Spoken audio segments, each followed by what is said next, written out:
Welcome to the Golf Monthly Best Plays Distance Irons video of 2022.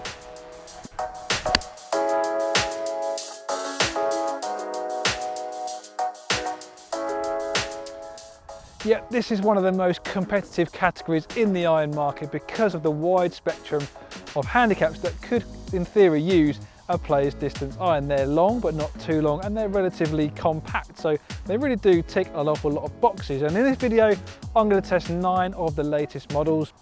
As you can see, I've got them here in front of me on the launch monitor on the golf course to really ascertain how each model performs and see which one might be right for your game. So without further ado, let's get started.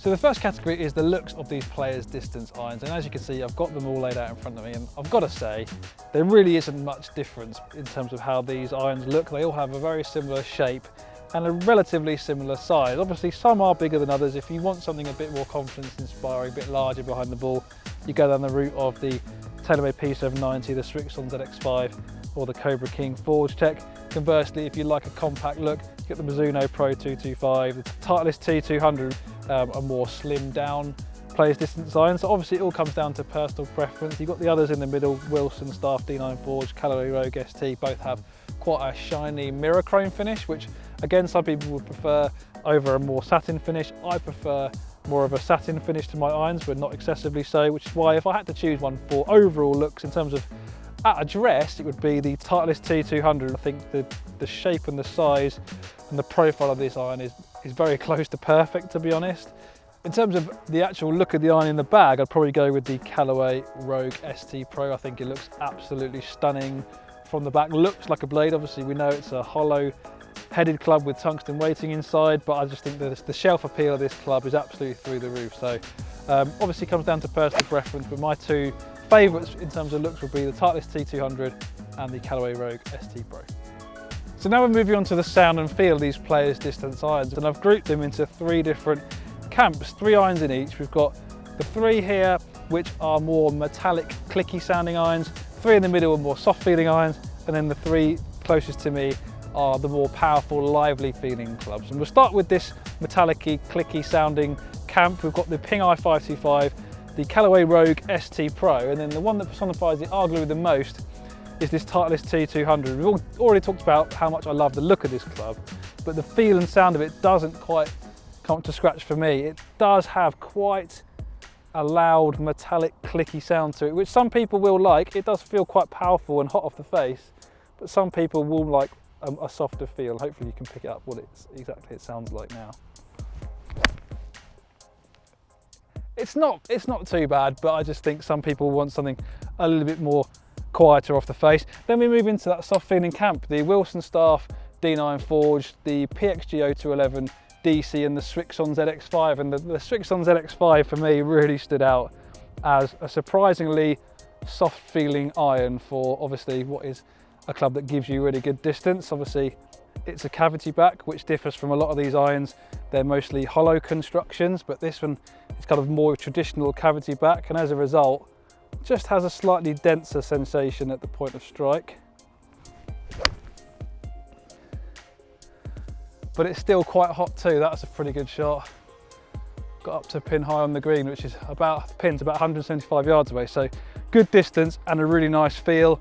And then lastly, that group which is really hot and lively, the TaylorMade P790, Mizuno Pro 225 and the Cobra King Forged Tec.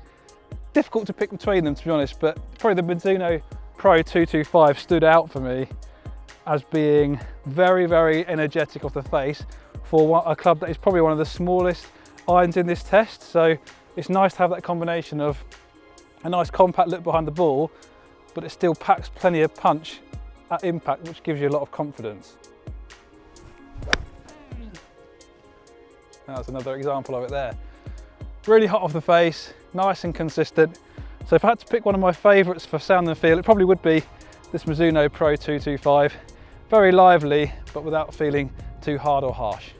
Moving on to the all-important performance of these irons, and I'll flash up the data to the side. You can click pause and see how each individual iron performed when we tested them indoors on the Foresight Sports GC quad launch monitor, using Titleist Pro 1X golf balls at the brilliant Girton Golf Club indoor facility.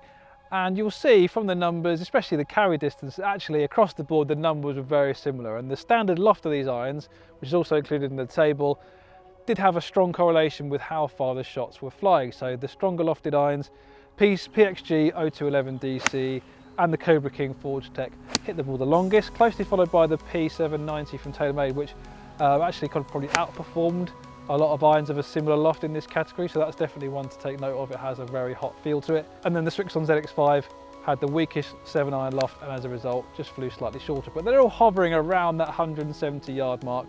But if you dive a little bit deeper into numbers, there's two things that I would kind of call out from the data that we got. So the first being there were some quite significant differences in the ball flight, which might suit one golfer over another. For example, the Titleist T200, the Ping i525 did flight the ball a little bit higher than the others. It's something we noticed testing outdoors.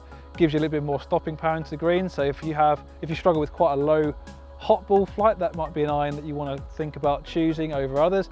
And then you've got irons like the PXG 0211 DC and the Wilson D94s that flight the ball a little bit lower. So again, if your ball flight is a little bit too high and ballooning, those irons would suit your game better.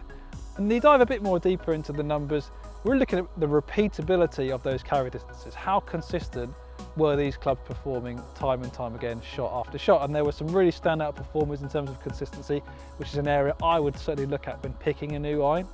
It was the Titleist T200, Mizuno Pro 225, Srixon ZX5, Ping i525 and the Callaway Rogue ST Pro. 5 irons that really stood out in terms of consistency. The difference between my shortest shot and my longest shot was a lot smaller with those clubs than it was the others. So definitely have a think about that sort of area of performance when picking a new iron.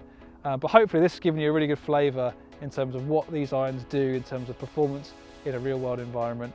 And it's going to help you choose the best one for you. Right, so which of these irons offers the best value for money? And I'll flash up the names of the irons with their launch RRPs in pounds, and so you get a flavour as to exactly how much these irons could potentially cost you. And I've got two standout winners really in my hand in terms of value. These come in slightly cheaper than the others, and given the performance of the clubs was quite similar, it's no surprise that these offer the best value. It's the Wilson D9 Forged and the PXG 0211 DC. Starting with the PXG, this comes in at £75 a stick, which is absolutely fantastic value given the performance you get from this club. Not only is it very long, but it also has quite a soft feel to it, and that combination is quite uncommon, and it's a really, really nice looking iron down behind the ball as well. So some excellent performance in what is one of the cheaper options in this test. And then the Wilson D9 Forged, again, Wilson making very much underrated clubs. This looks absolutely fantastic. The performance was very consistent, and it was surprisingly forgiving given its relatively modest size and the price tag under £800 for a set, admittedly 5 to pitching wedge, but still I think an underrated brand and definitely an underrated model in this player's distance iron category. So on to the overall verdict, where I'm going to pick my favourite player's distance iron of 2022. But before I do that, it's worth pointing out that all 9 of these irons included in this test were excellent. There were qualities that certainly a golfer would enable them to pick that model over the others in this test. So obviously it comes down to personal preference in terms of what you're looking for from an iron. And while I probably wouldn't put any of these irons in my bag as a 5 handicapper, there is one that was very close to be able to do that, and that is the Mizuno Pro 225. I love everything about this club. I think the thing I like most about it is how much better it was than the prior generation. It really has taken it up a notch. And it just packs an awful lot of punch for what is probably one of the smaller clubs in this test. It looks absolutely fantastic. It looks like a blade from the back, has bags of shelf appeal, and it has that signature Mizuno feel while also feeling quite lively and hot off the face. It kind of ticks pretty much every box for me, apart from going maybe a little bit too far in the 7-iron. Obviously it is quite strong lofted, so you would expect that. But that aside, it was my favourite all-round club. It was the one I enjoyed hitting the most, and I found it to be probably one of the most consistent as well off centre. So there you have it, the Mizuno Pro 225. That's my favourite player's distance iron of 2022. I'd love to hear from you. Do comment down below. Based on all the irons and the testing I've done, what would be the one that you're most excited to try? Is it this one? Is it another one in this test? I hope you enjoyed this video. If you did, do click the like button and subscribe to the Golf Monthly YouTube channel if you haven't already, so you don't miss any of our equipment review videos. Take care, and I'll see you next time.